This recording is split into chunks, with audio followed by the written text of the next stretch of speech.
Makha tarakpa update kuki lalauba ama odi chatuna kuki len phangkhre mamingna thangboi hauke Churchandpur. Makha tarakpa update asi Kanglei paki kholau digile khcherke Torbung phougakchao Ikhaida kuki militants singna nongnei round kaya kaptharakhre hairi di editorial kalam okangla pau digile khcherke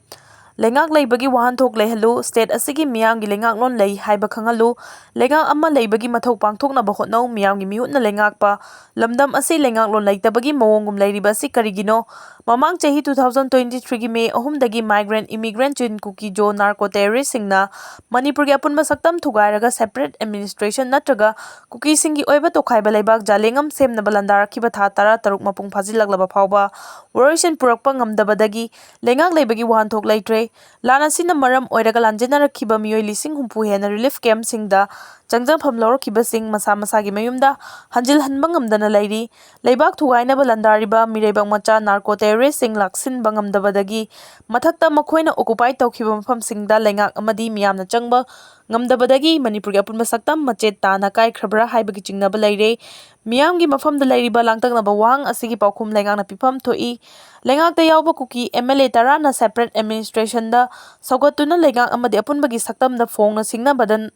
lengakna makhoigi mathakta loigo oiba action lokhatpa ngamdabagi nungi oiba maram kari leibagino haibagi maram lengakna miyamda ngasi phawba miyamna khangandabagi maram karigino kuki MLA tarana leiba asigi chana pathap constitution da phongna singnariba asigi matangda center amasung state ta lengaklon gi chukli pariba BJP lengakna logi oiba action lokhatpagi mahut makhoibu kangkhatuna thamba amadi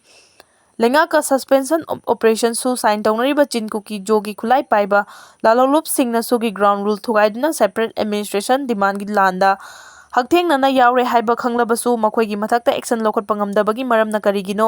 state cabinet na su sign taunariba kuki lalolup singi su handokle haibagi warep lobada natana makhoi sing adu terrorist ni haina lauthoktuna central government da khangan khiba leirabasu central government gi maikaidagi state ki warep lumna lodabagi nungi maram ama leifam thoi chin kuki narco terrorist singna leiba asigi mathakta landaduna apunbagi saktam kai khibada central government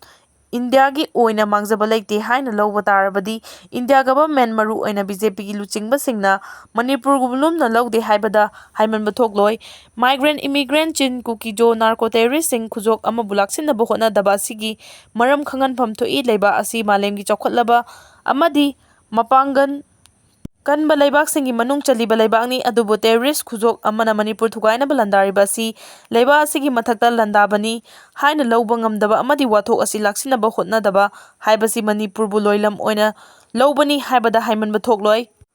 wafam asi leirakli maramdi central government na tha tara taruk mapung pharaba lal asida uliba thawongdagi oirakhibani lana sina maram oiraga state lengak leitabaga pangkhaknare law and order ngak pangamdabadagi miyamgi oiba thabak thorom pumnamak fail oire fibam asi yoroklaba phawba miyamna kyam kuina khangduna leikigadage miyamna lengaki yaka yengduna leiriba si khangba ngamagi pangal loirakpa thoklabadi hena sathiba nai taba amadi mikap miraw kholna thallaba China bung ama oirakpa thoklabadi madugi thodang central amadi state lengakna pugadawribra lanasigi khudongchaba lauraga sakhangdaba khulai paiba singna miyamda nongmai chingdol onsinduna kuki akhang